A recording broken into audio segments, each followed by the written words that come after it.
Hello friends, আমি সঙ্গীতা। আমি নিয়ে এসেছি আবার একটা নতুন ব্লগ। আমার এই ব্লগটা যদি ভালো লাগে তাহলে একটু লাইক করবেন, একটু শেয়ার করবেন, প্লিজ সাবস্ক্রাইব করবেন, তাহলে আমি একটু ইন্সপিরেশন পাবো। যে কোনো জায়গায় থাকতে গেলে তার কালচারটা জানাটা খুব জরুরি। তাই জন্য আজ রাজস্থানের সবচেয়ে মেন যে কালচার, গান এবং নাচের কিছু ভিডিও আপনাদের জন্য রাখলাম, দেখুন ভালো লাগে কিনা। এটা হচ্ছে ওদের নিজস্ব একটা ডান্স ফর্ম, দেখুন কত সুন্দর লাগছে।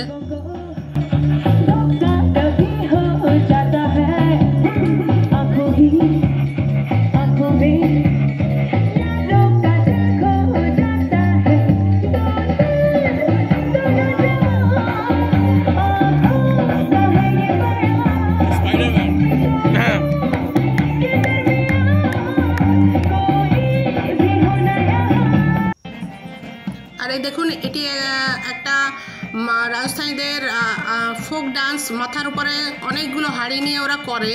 আর আশ্চর্যের ব্যাপার, এই দুটো গ্লাসের পরে ও ব্যালেন্স করে দাঁড়াবে এই মেয়েটি, বাচ্চা মেয়ে। আর এরপরেও যেটা করেছিল সেটা তাদের জন্য রাখতে পারেনি। এরপরে ওইখানেই ও কাঁচ ভেঙেছিল, কিছু কাঁচের টুকরো, তার উপরে ও এই মানে হাড়িগুলো নিয়ে দাঁড়িয়েছিল। সেটাও মারাত্মক ছিল। अपने मटकों का बैलेंस बनाते हुए डांस करके दिखाएंगे हमारी कलाकार। এই দেখুন ওঠার চেষ্টা করছে এবং দাঁড়িয়েও পড়বে।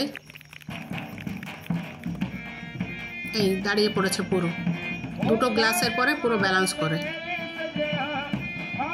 অনেকেই করেন যারা কত্থক শেখেন, থালার উপরে দাঁড়িয়ে করেন। খুব লিমিটেড লোক সেটা করতে পারে, যাদের প্র্যাকটিস আছে অনেক। আর এরা প্রায় রোজ রাত্রিরেই এরকম ডান্স করে থাকে, দুটো গ্লাসের পরে দাঁড়িয়ে ডান্স করে।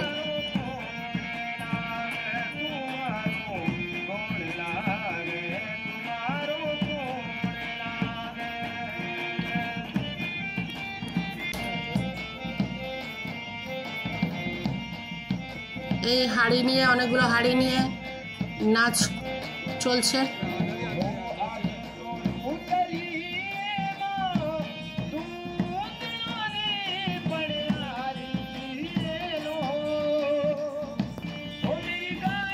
আমাদের দেখিয়েছিল হাড়িগুলো একটার সঙ্গে আর একটা জোড়া নয়, একটার পরে আর একটা বসানো।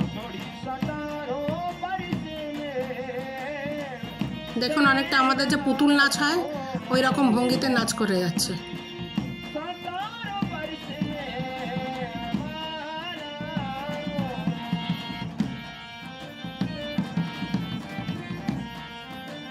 এটা সম্পূর্ণ একটা গ্রাম্য কালচার। এর থেকে হয়তো প্রফেশনাল যারা আসেন রাজস্থানী ডান্স নিয়ে আমাদের কলকাতায় কিংবা বোম্বে কিংবা দিল্লিতে, তাদের অনেক তারা পারদর্শী, তারা নানা রকম আরও অনেক কৌশল হয়তো দেখান। কিন্তু এটি একদম মানে প্রত্যন্ত গ্রামের অশিক্ষিত মানে ডান্সার, তাদের এটি ডান্স, কিন্তু তার মধ্যেও একটা মাধুর্য আছে।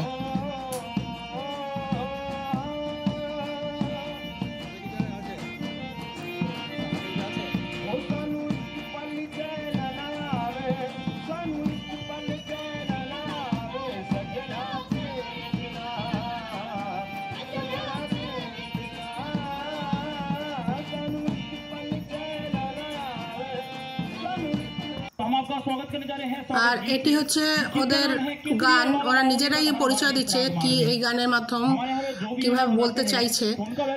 অনেক ট্যালেন্ট হান্টে লোক আসেন রাজস্থানীরা, তারা নানারকমভাবে রাজস্থানী গান পেশ করেন। এর মানে যে গাইছেন তিনিও বললেন যে বিষয়বস্তুটা কী।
এটি একদম রাজস্থানীদের নিজস্ব একটি বাদ্যযন্ত্র।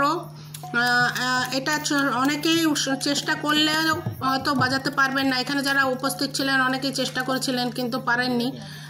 কিছু একটা নাম বলেছেন, খটম বা এরম টাইপের কিছু একটা বলেছিলেন, আমি ভুলে গেছি।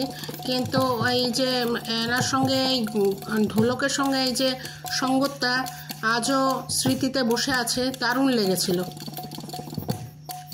ধন্যবাদ। আমার যদি এই ভিডিওটা ভালো লাগে প্লিজ একটু সাবস্ক্রাইব করবেন।